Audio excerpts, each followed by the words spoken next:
Today we are taking the first look at the 2025 Audi Q7 and Audi SQ7. As I was browsing Audi's website earlier, I saw that the Q7 looked a little bit different, and indeed it did. The Q7 was facelifted, it turned out, and has a lot of updates for 2025. So I'm going to show you all of the changes that they have made and all of the new features that you get, and how it could stack up to the competition. Of course, I'm very excited to review this later in the year when it goes on sale. So let's start by taking a look at some of the features.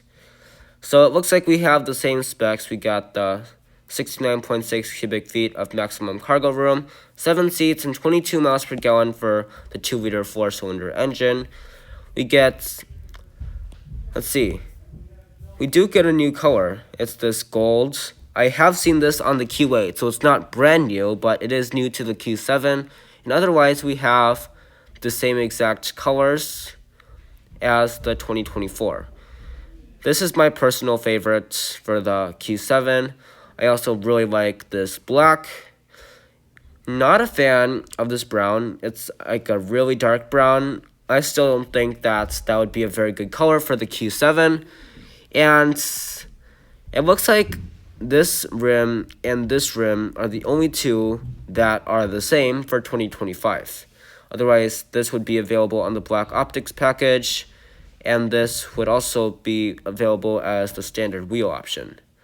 The rear end looks the same. We have the split taillight design, the exposed rear wiper, and dual exhaust down below, so nothing different there.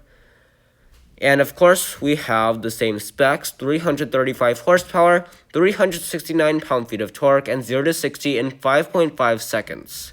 That's not bad. I think it falls around in the middle of this segment, comparing it to the Acura MDX Type S and the Lexus TX. And there is our engine right there. Now let's take a look at the build. Starting with the very base model, the 45 Premium with the 2-liter turbocharged 4-cylinder engine, we actually have the Matrix LED headlights, which were previously not available on the 45 Premium, so that is a very nice touch. And it looks like it starts at about $1,000 more than the previous Q7, because I remember the previous Q7 starting around $59,000, and the 55 Premium has the same price as last year.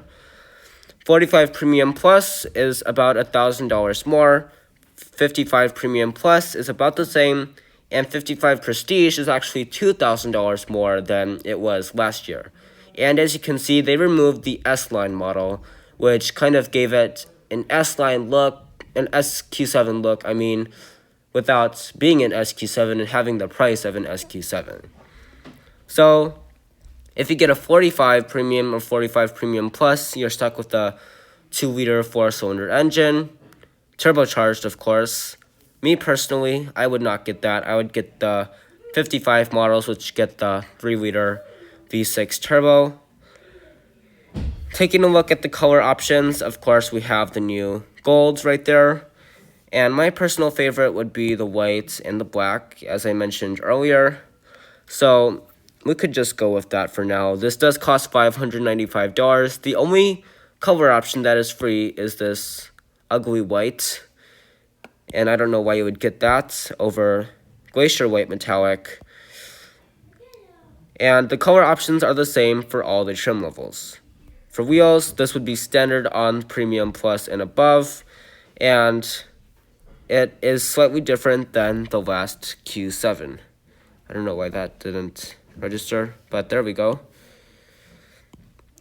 As far as the interior color options, for the 45 Premium, it looks like we have a faux leather. And this one would be Okapi brown, if it's gonna work. Okay. Nothing new there except for that new wood, which has to come with the Okapi brown. Not a fan of it, actually. Now let's take a look at another model, maybe 55 Premium Plus, and see what that does to the Q7. Let me just make sure I can get this going. Alright, so it already upsized the wheels, if that's even a word. And if you get the black optics package, you can darken it. And I actually would do that, actually. Looks much better, and you even get blacked out grille and blacked out trim around the windows. And that would look extra good with Mythos Black Metallic. This gray color also looks pretty good with the black optics package. And I do miss those multi-spoke alloy wheels that were available on the Premium Plus. I know they're still available, possibly on the Prestige. Now taking a look at this, of course we have the same old colors. Black, Okapi brown, gray, and my personal favorite, the beige. So, this would be my personal pick. I didn't like it at first. I thought it was too yellow, but when I saw it in person, when I reviewed the Q8 a couple months ago, I really liked it, so this would actually be my color of choice. Looks like we get the same for the executive package, except you get traffic sign recognition, which is new. And, of course, the price is higher. And the price for the trailer hitch is the same. And, of course, there is no rear wheel steering available. Now, with all the options, this would be, let's see, if I have all the options, $76,000 for the 55 Premium Plus. Now, my pick would be the Prestige, of course, because I always need the top trim level. Let's take a look at that next, because I really want to see what that is all about. So, we get the same color options, and it doesn't look like we have those multi-spoke alloy wheels. And wait, that actually looks like a new color right there. Cedar brown. Okay. Okay, so that's kind of like a caramel color, I guess. And of course we have that wood. I am not a fan of that wood. I wonder if we could change that. Maybe down here. Maybe. No. So this looks basically the same as the Premium Plus. And the color options are the same. Wheel options are the same. And we don't have the Okapi brown, which I am a big fan of that color. We do have the beige, though, which is my favorite. So I'm okay with that. Cedar brown in the Q7 just doesn't do it for me. It looks good in other cars, but not the Q7. Now we do have the luxury package, which is different for 2025. It used to be $6,850, but now it's only $3,700. I think it was so expensive because it included Velcona leather seats, and now it looks like they have that as standard equipment. So that is one difference between this year's luxury package and the 2024. And of course, on the Prestige, we get all-wheel steering, which is a very nice option to have. Not that this car really needs it, but it's there if you want it. And it looks like they no longer have the Bang & Olufsen system standard equipment. Or actually, let me look at that. They do have it standard equipment, but you can make it more advanced, I guess. I saw this in the Q8 first, and first I was like, what? But now I understand it's an upgraded Bang & Olufsen sound system.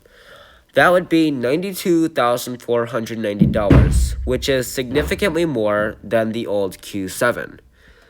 The old Q7 Prestige with all the options, not S-Line, would be around $87,000 with all-wheel steering and the tow hitch and all of that. So that is a pretty big jump, about $5,000. Well, that is it for the normal Q7. Let's take a look at the SQ7.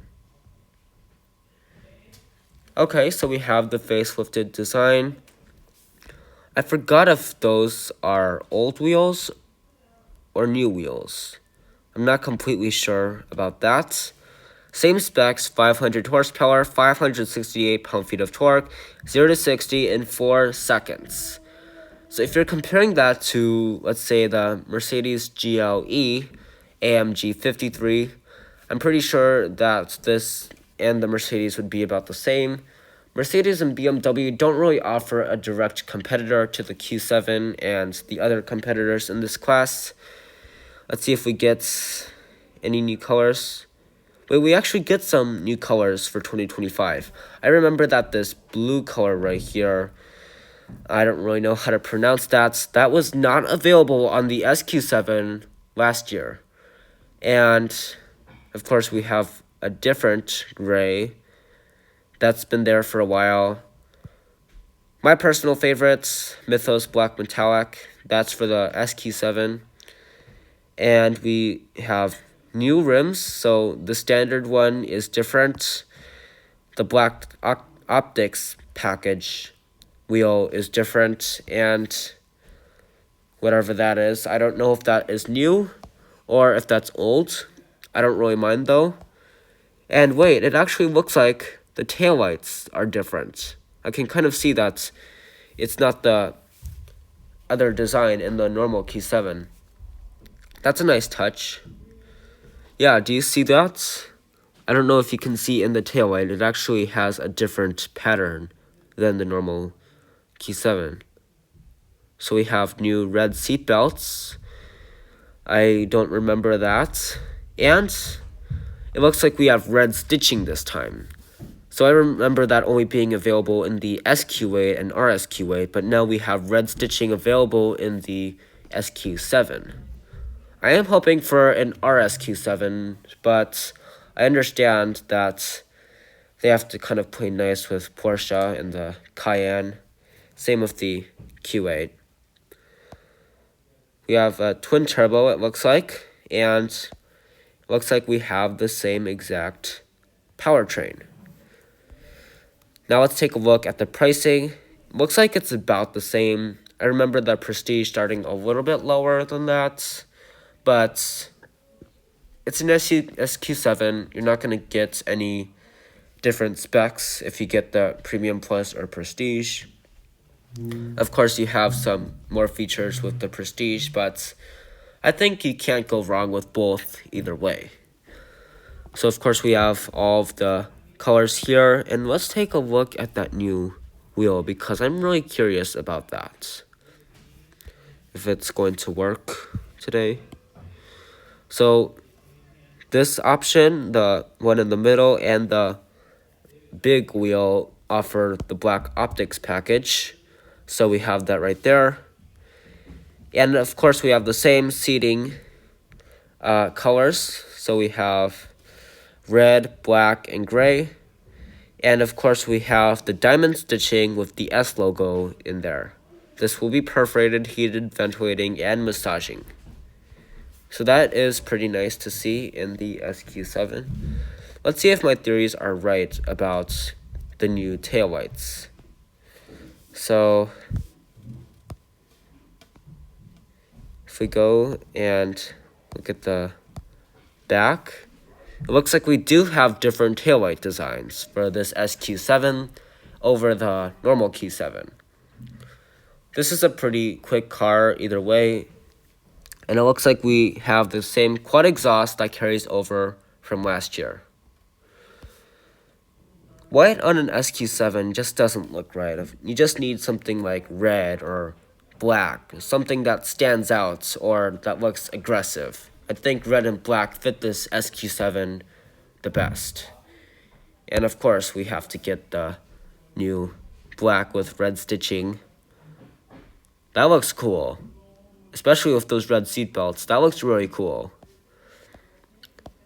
Now, we do have an S Sport package, red brake calipers. I remember there being an S Sport package, but not any red brake calipers. And then we have carbon package. That's pretty cool. 7,700 pounds. So that, I think, beats out the BMW X7, which this doesn't even compete directly with. And, of course, this is class leading, so more than Lexus TX, more than Acura MDX, so that is pretty cool. Night vision assistant, excuse me, and the upgraded Bang & Olufsen sound system. Let's see if I missed any options, because I just want to make sure that we can get this as expensive as possible. Alright, $121,640 for an Audi SQ7 Prestige. That's a lot of money for an SQ7. For the fully loaded one, I remember it being like close to $110,000, not even $110,000. That is a big jump in pricing, you guys. And I think they made some good updates, like the red stitching and those red seat belts, which I really like. It looks different. You guys have to tell me down in the comments what you think about those new headlights and the new taillights. But oh wow, they actually give you $23,000 worth of options. That's crazy. Well, that is going to wrap up today's video on the first impressions of the 2025 Audi Q7 and SQ7. Let me know your thoughts in the comment section and tell me if you would buy this over the Lexus TX and Acura MDX, the main competitors to this Q7, and give me your thoughts on the overall car and what you think Audi is doing. Thank you so much for watching this video. I'll see you next time.